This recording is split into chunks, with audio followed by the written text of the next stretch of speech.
τέτοιοι χειρισμοί αλλαγής τροχιάς γίνονται καθημερινά σε όλους τους ευρωπαϊκούς σιδηροδρόμους. Να κάνουν όπισθεν τα τρένα. Για πάρα πολλούς λόγους. Φυσικά. Για ποιο λόγο?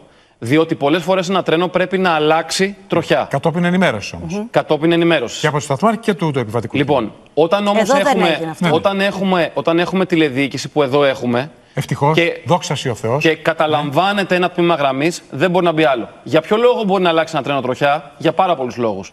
Μπορεί, για παράδειγμα, ένα Intercity να θέλει να περάσει από ένα σταθμό και να είναι σταθμευμένο μπροστά ένα εμπορικό το οποίο χρειάζεται χρόνο και χρειάζεται χρόνο και να πρέπει να μπει για λίγο στην άλλη γραμμή και ξαναγυρίσει. Δεν γίνεται ξαφνικά. Μπορεί να υπάρχει μια βλάβη και να πρέπει να γυρίσει το επόμενο κλειδί. Κατανοητό. Πάρα πολλοί είναι οι λόγοι που χρειάζονται για τους χειρισμούς. Γι' αυτό και στους σταθμούς πολλές φορές έχουμε περισσότερες γραμμές. Ωραία, κατανοητό. Έτσι, άρα, τελειώνω. Άρα, υπήρχε κίνδυνος για Νέα Τέμπη προχθές? Όχι, δεν υπήρχε. Ήταν το τρένο πήγαινε σε λάθος γραμμή για χιλιόμετρα? Όχι, δεν πήγαινε. Μπήκε σε λάθος γραμμή, ναι. 3.